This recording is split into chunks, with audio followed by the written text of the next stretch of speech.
On October 9, 1942, 20,000 feet above a jungle island called Guadalcanal, a 22-year-old American pilot named Marion Carl was fighting for his life.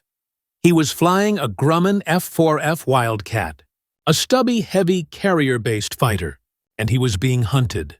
His enemy was a Mitsubishi A6M0, a plane so light, so agile, it felt like it was from the future.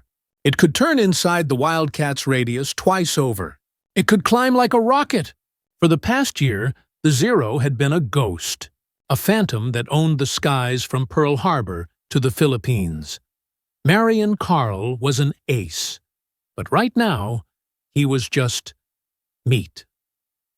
The Zero was on his tail. He pushed his Wildcat into a dive. The heavy American plane gained speed, but the Zero stayed with him. He rolled hard, right? The Wildcat responded, but slowly. Like the P-38, it felt mushy. The Zero was already there, anticipating his move, its cannons winking. Carl's cockpit exploded. Shrapnel tore through his leg. His controls went dead. He was going down. He managed to bail out, landing in the shark-infested waters, saved only by a miracle. This was the reality of the air war in the Pacific. This was Guadalcanal. But just weeks later, another farm boy from South Dakota would climb into the same sky and change everything. It wasn't a war. It was a meat grinder, a place where American pilots were being fed, one by one, into the teeth of the Japanese war machine. The American press called the pilots there the Cactus Air Force. The pilots themselves called their base, Henderson Field, the graveyard. The problem wasn't just the Zero, it was the doctrine. The experts back in America, the engineers, had a simple solution. Never turn with a Zero. It was the same doctrine as the P-38 pilots. Use your speed, use your armor, dive, shoot, and run. But in the chaotic, swirling dogfights over Guadalcanal, that doctrine was getting men killed every single day. The Japanese pilots were veterans. They had fought over China, over Pearl Harbor. They knew their aircraft. They baited the Americans into turns. They knew the Wildcat was slow to respond. They knew exactly where to shoot. The Americans were losing. Desperately. What the Cactus Air Force didn't know, what the veteran Japanese pilots couldn't possibly know, was that the solution was on its way. But it wasn't a new plane. It wasn't a new doctrine from Washington. It was a 27-year-old farmer, a man so unassuming he had been told he was too old to fly in combat. A man who had learned to shoot not from a military manual, but by hunting jackrabbits on the frozen plains of South Dakota. This is the story of Joseph J. Foss, and the simple, forgotten farmer's trick that made him America's ace of aces. To understand how a single farmer could terrorize the Japanese Air Force, you first have to understand the farm. Joe Foss was not a career soldier. He was born in 1915 on a remote, unelectrified farm near Sioux Falls, South Dakota. His childhood wasn't spent in classrooms. It was spent in the dirt, in the cold, and in the wind. This was the David versus Goliath story, just like Simo Häyhä. But Foss's Goliath wasn't just the enemy. It was life itself. The Great Depression hit South Dakota like an artillery barrage. The land dried up. The crops failed. The family had nothing. Foss's sisu, that Finnish grit, was built from necessity. He and his father would hunt to put food on the table. And this is where the secret modification begins. When a 12-year-old Joe Foss hunted jackrabbits, he didn't have a scope. He had an old shotgun, and one rule from his father: don't waste shells. A jackrabbit doesn't run in a straight line. It weaves, it darts, it reverses. To hit it, you couldn't aim at it. You had to aim where it was going to be. It's called deflection shooting. While other kids were learning math, Foss was calculating lead, windage, and speed. In his head, in a fraction of a second. He wasn't just a good shot. He was a predator. He understood the science of hitting a moving target. This was his iron. Sight. This was his piano wire.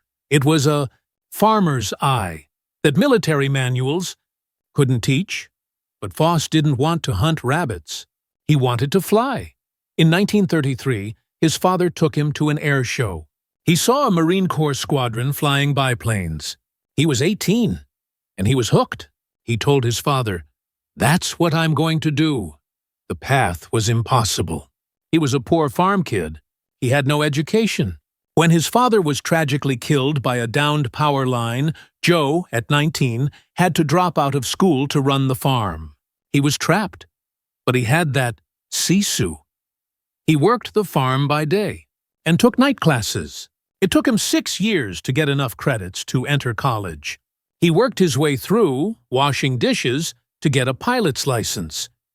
When Pearl Harbor was attacked, Joe Foss was 26 years old. He raced to enlist in the Navy, to be a pilot. He was rejected. He was too old. In 1941, the cutoff age for a fighter pilot was 25.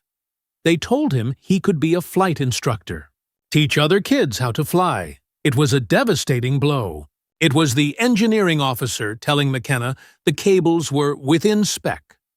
It was the experts telling Simo Heha to use a scope. The doctrine said he was unfit for combat.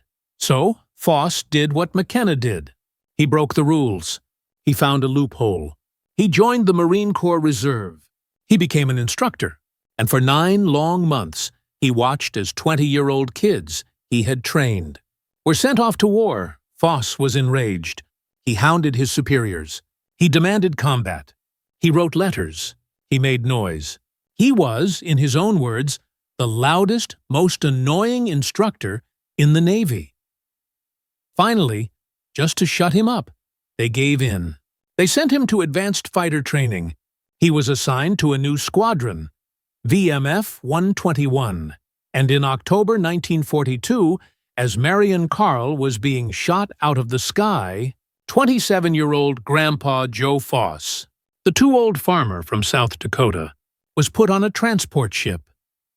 His destination, Henderson Field, Guadalcanal.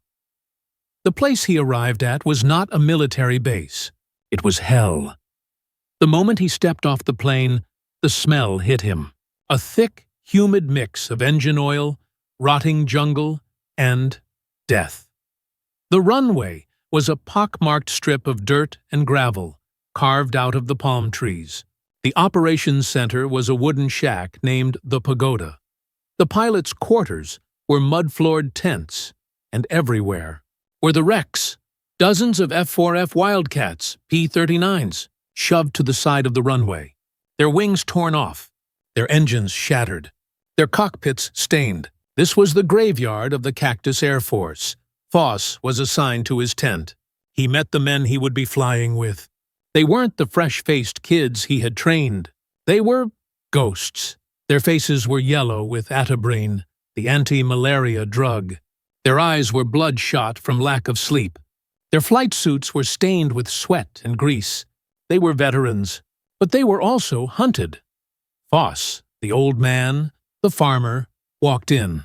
They looked at him. He was new meat. He was another body to replace the one they lost yesterday. Foss looked at his assigned plane, a Grumman F4F Wildcat. It was the same plane Marion Carl was shot down in. It was heavy. It was slow. It was, by all accounts, a flying coffin against the zero. The squadron's executive officer, a man named Duke, gave Foss the standard briefing, the one that was getting them all killed. Never turn with a zero. Never. Joe Foss listened. He nodded. He understood the words. But he also understood something the doctrine had missed. He understood jackrabbits. The next morning, Foss would fly his first mission. He was heading straight into the kill zone. He was a farmer in a flying coffin, about to fight the most advanced fighter plane on Earth. And he was about to use a trick that wasn't in any manual. Joe Foss's first flight over Guadalcanal was not a training run. It was a trial by fire. He climbed to 15,000 feet, his eyes scanning the empty blue. The ghosts in his squadron had warned him. They come out of the sun. You never see them until they're shooting at you. Foss was leading his first patrol, and he felt blind. Then the radio crackled. Bandits! 11 o'clock high. Foss looked up. He saw them, a formation of Mitsubishi Zeros, diving. They were fast, faster than anything he had ever seen. He remembered his orders. Never turn. Dive and run! Foss shoved his stick forward, put his Wildcat into a screaming dive. His heavy plane accelerated. The Zeros followed. One of them opened fire. Tracers zipped past Foss's canopy, close enough to make him flinch. He kept diving all the way to the jungle canopy, shaking the Zeros off his tail. He returned to Henderson Field, his hands shaking, not from fear, but from anger.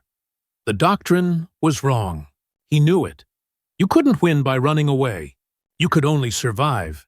And Joe Foss hadn't come here to survive. He had come here to hunt.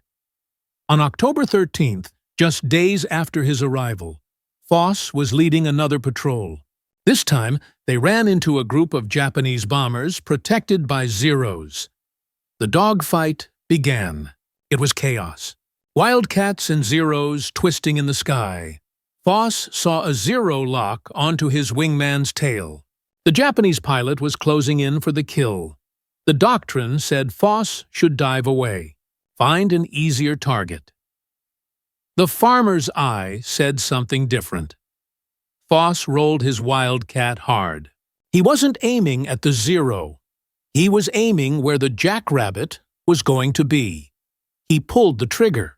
His 650 caliber machine guns roared to life. He fired a long 3-second burst, not at the enemy plane, but at a patch of empty blue sky 200 feet in front of it. It looked like a mistake, a wasted shot, but the Japanese pilot, focused on his own kill, didn't see Foss. He executed a perfect tight turn and flew directly into the stream of 50 caliber rounds. The Zero's wing simply came off. The plane vanished in a cloud of metal and fire. It was Foss's first kill. He had not outturned the Zero. He had not outrun it. He had outthought it. He had used the farmer's logic that the experts in Washington had forgotten. He landed at Henderson Field a different man. The ghosts gathered around him. He had his first kill. He told his crew chief, "This plane, it's a truck, but it's a tough truck, and it shoots straight." He told his fellow pilots, "Forget what they told you. Don't chase them. Lead them. Lead them until you think you're going to miss. Then lead them some more. They will fly right into it." This was the piano wire modification. This was the iron sight logic. It wasn't a physical change to the plane. It was a mental change. It was a farmer's confidence. The pilots listened. They were desperate. Their ace, Marion Carl, was still recovering. They needed a leader, and this 27-year-old farmer was the only one talking about hunting, not running. Foss took command of his flight of 8 Wildcats. They were a band of misfits, the cast-offs, the new arrivals. They didn't have a cool nickname, so the press, watching this old man lead his chaotic squadron, gave them one. They called them Foss's Flying Circus. And on October 16th, the Circus went to work. Foss led his 8 planes straight into a formation of 32 Japanese aircraft. 32 to sit. 32 to 8. It was suicide, but Foss had a plan. He wasn't going to dogfight. He was going to use his farmer's logic. He ordered his flight to use the thatch weave, a new tactic where pilots flew in pairs, covering each other's tails. Foss dove in. He saw a Zero. He didn't turn. He pulled lead, fired. The Zero exploded. Another Zero dove on him. Foss's wingman, who was weaving with him, saw it. The wingman rolled over and shot the Zero off Foss's tail. The Circus was a machine. In 10 minutes of brutal, swirling combat, Foss's flight of 8 shot down 5 Japanese planes. Foss himself got 2. The The Circus returned to base, with all 8 planes. The graveyard was suddenly winning. The numbers started to climb, and they climbed at a rate that nobody could believe. It was Simo Häyhä's kill count all over again. October 18th, Foss shoots down 2 more. October 20th, he downs another. By October 23rd, just 10 days after his first kill, Joe Foss was an ace with 5 victories. October 25th, he shoots down 3 zeros in a single day. The old man, the farmer, was now the deadliest pilot on the island. He wasn't just a pilot. He was a leader. His flying circus was dominating the sky. But like Simo Häyhä, this kind of success comes at a cost. The Japanese were now furious. They were losing planes at an impossible rate. Their veteran pilots were being shot down by Wildcats. It didn't make sense. And the name they kept hearing in their radio intercepts was Foss. The Japanese high command began to notice, just like Stavka noticed Simo, just like Saburo Sakai noticed the P-38s. The enemy was adapting. They weren't just fighting Wildcats anymore. They were hunting Foss's flying circus. The war became personal. On November 7th, Foss was leading his flight when they were jumped by an elite group of Japanese aces. The sky was filled with planes. Foss shot down 2 zeros. He was lining up a third when his plane was ripped apart by cannon fire from behind. His engine exploded, his cockpit filled with smoke. He was going down. He managed to bail out, his plane crashing into the jungle. He was rescued, shaken, but unharmed. Just 2 days later, he was back in the air. This time, he was chasing a Japanese float plane. He was so focused on the kill, he didn't see the Jake float plane's rear gunner. The gunner opened fire. The bullets shattered Foss's engine. For the second time in 3 days, his plane was dead. But this time, he wasn't over the jungle. He was over the ocean. He ditched his Wildcat in the water. The plane hit the waves hard and sank in less than 30 seconds. Foss was alone, in the middle of the Pacific, 10 miles from land. He was in the slot, one of the most shark-infested waters on Earth. He floated in his life vest, the water turning cold. He had that sisu. He was a farmer. He was used to waiting. He was used to surviving. But then he saw them. Fins. Dozens of them. Sharks. They circled him. They bumped him. Foss, the man who hunted zeros, was now being hunted by something far older. He treaded water. He waited. He watched the fins get closer. He had no weapon, no radio, just his farmer's grit. For 4 hours he floated, surrounded. Just as the sun was setting, a canoe appeared. It was manned by native islanders, sent by an Australian coast watcher who had, by sheer luck, seen the plane go down. They paddled toward him, beating the water with their oars to scare the sharks away. They dragged the exhausted hypothermic pilot from the water. When they got him back to Henderson Field, he was a wreck. He was suffering from exposure. He had malaria. The doctors ordered him grounded. Joe Foss, the ace of aces, was put in a hospital bed. His flying circus had to fly without him. The Japanese believed he was dead. The ghost of Guadalcanal was finally gone. They were wrong. Joe Foss lay in that bed for 2 weeks, shaking with fever, thinking about only one thing. The jackrabbits were getting away. He recovered. He walked out of the hospital, climbed back into a new Wildcat, and on November 30th, he went hunting again. He shot down another zero. The ghost was back, and he was angry. The Japanese threw everything they had at him. He kept coming. By January 15, 1943, Joe Foss's tally stood at 23. He was just 3 kills away from the all-time American record, a record set in World War I by the legendary Eddie Rickenbacker. Rickenbacker's record was 26 kills. It was a holy number, a number no pilot had ever touched.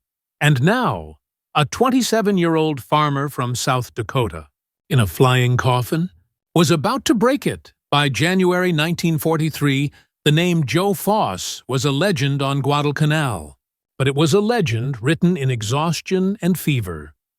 The too-old farmer, now 27, was a physical wreck. The malaria he contracted had returned with a vengeance. He was flying with a constant, raging fever. His ground crew would watch him land, his Wildcat riddled with bullet holes, and he would be shaking so violently from the chills that they would have to lift him, drenched in sweat, from the cockpit. He was fighting two wars, one in the sky against the Japanese, and one in his own blood against the malaria parasite. And he was winning both. His tally stood at 23. The all-time American record, set by the legendary World War I ace Eddie Rickenbacker, was 26. That number, 26, was more than a statistic. It was a mountain. It was the symbol of ultimate American victory in the air. For 2 decades, no pilot had even come close. And now, a half-delirious farm boy from South Dakota, flying a plane that was supposedly a flying coffin, was about to climb that mountain. January 15th, 1943. This was the day. Foss was sick. Sicker than he'd ever been. The doctors had forbidden him from flying. He ignored them. He pulled himself into his cockpit, his head pounding. The word was out. A massive Tokyo Express, a huge Japanese naval convoy, was heading for the island, protected by a massive screen of fighters. Foss and his flying Circus were sent up to intercept. The sky turned black with planes. It was the largest air battle Foss had ever seen. Zeros and Wildcats mixed in a chaotic, swirling melee. Foss, his vision blurred by fever, fell back on his instincts. He fell back on the farm. He saw a Zero locking onto a wingman. He didn't think.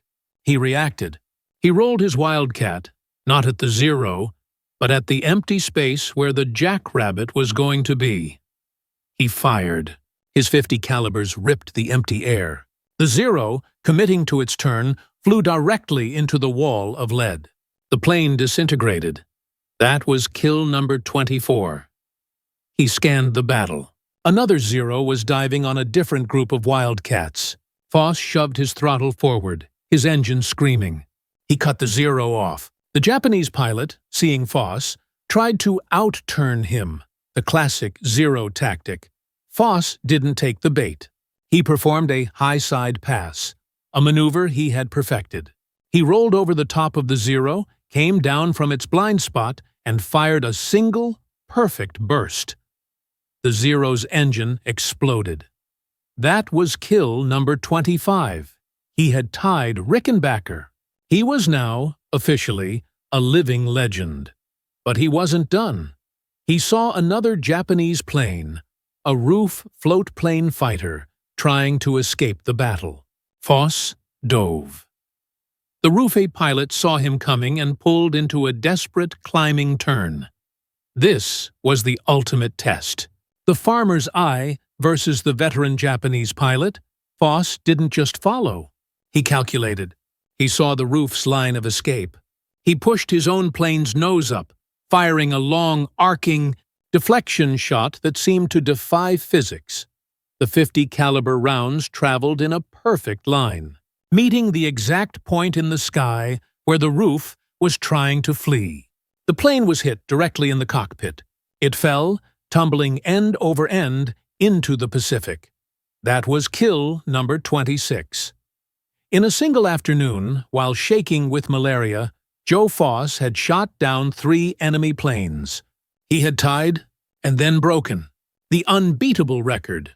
He landed his Wildcat at Henderson Field. The entire base was waiting. The graveyard had become a field of victory. The ghosts of the Cactus Air Force lifted their too-old farmer out of his cockpit and carried him on their shoulders. He was, without question, America's ace of aces. But what the pilots on Guadalcanal celebrated, the Japanese high command in Rabaul mourned. This is the Saburo Sakai moment. This is the Pavel's diary, the enemy reaction. For months, Japanese pilots had operated with supreme confidence. They were flying the A6M-0, a marvel of engineering. They were veterans. They knew the F4F Wildcat was inferior. They had killed dozens of them. Their doctrine was simple. Force the Wildcat into a turn, get on at 6 o'clock, and kill it. Then, Foss's flying circus appeared. And suddenly, the doctrine stopped working. Veteran Japanese pilots would return to their carriers, their faces pale, their hands shaking. They told their intelligence officers stories that made no sense. They said they would dive on a Wildcat, expecting it to run, but it wouldn't. They said they would bait it into a turn, but it wouldn't follow. Instead, the American plane would do something strange. It would roll, or climb, or dive, seemingly at random, fire its guns at empty sky, and then, a second later, the Zero next to them would explode. They couldn't understand what was happening. They were being hunted by a farmer's logic they couldn't comprehend. Joe Foss had done exactly what Simo Heiha had done. He had taken away the enemy's every advantage. Simo made himself invisible by hiding his glint and his breath.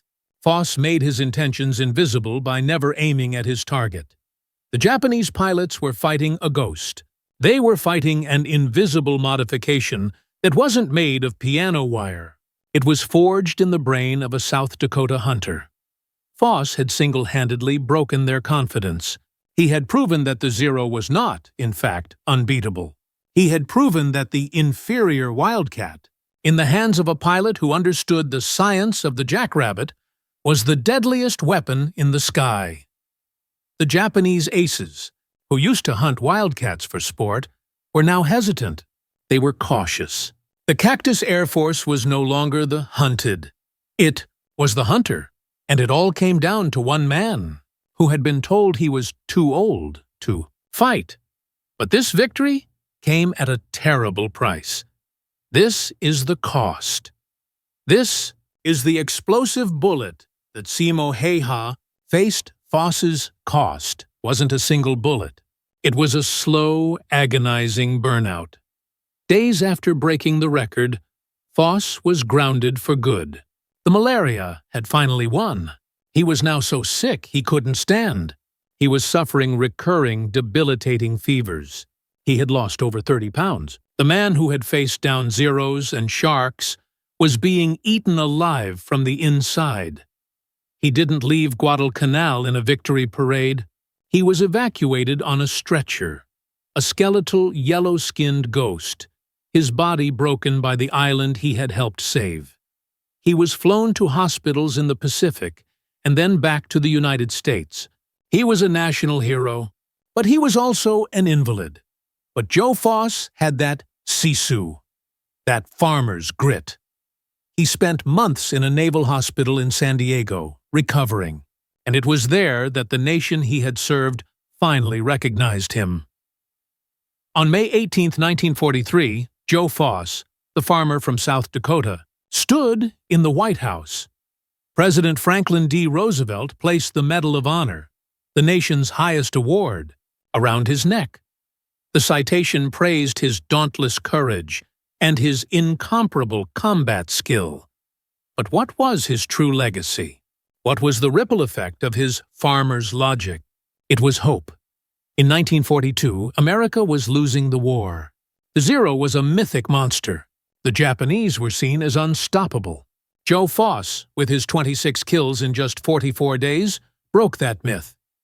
He proved that an American farm boy in an American plane could beat the best the enemy had. He didn't just write a new chapter in air combat.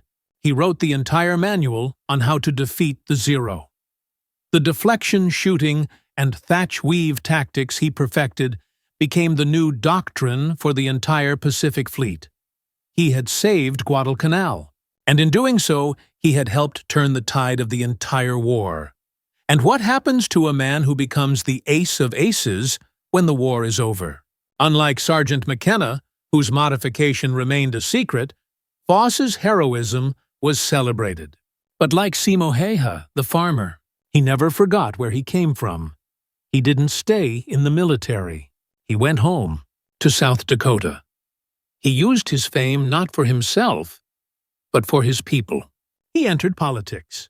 He was elected to the South Dakota legislature, and in 1954, that same farmer who had been told he wasn't good enough was elected governor of South Dakota. He served his state just as he had served his country. He went on to become the first commissioner of the American Football League and a beloved national figure. But he was always, at his core, that man from the farm, the man who understood the simple, brutal logic of the hunt. That's how wars are truly won, not by experts or engineers who read from a manual, but by the individuals who see the flaw.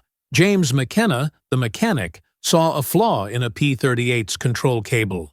He saw a 3 to 8 inch slack that meant death, and he fixed it with a 6-inch piece of piano wire. Simo Häyhä, the farmer, saw a flaw in the sniper's doctrine. He saw that a high-tech scope glinted, and he fixed it by using his old, reliable iron sights. And Joe Foss, the farm boy, saw a flaw in his inferior plane. He saw that you couldn't outturn a zero, but you could outthink it, and he fixed it, not with a tool, but with the farmer's eye he had trained his entire life. These are the forgotten pages, the stories of the men who broke the rules. To win the war, Joe Foss died in 2003, at the age of 87. He was buried with full military honors, a hero to his nation, a legend to the Marine Corps, and a testament to the unbeatable sisu of the American farmer. If you found this story as compelling as we did, please take a moment to like this video. It helps us share more forgotten stories from the Second World War. Subscribe to stay connected with these untold histories. Each one matters. Each one deserves to be remembered. And we'd love to hear from you. Leave a comment below telling us where you're watching from. Our community spans from Texas to Tasmania. From veterans to history enthusiasts, you're part of something special here. Thank you for watching. And thank you for keeping these stories alive.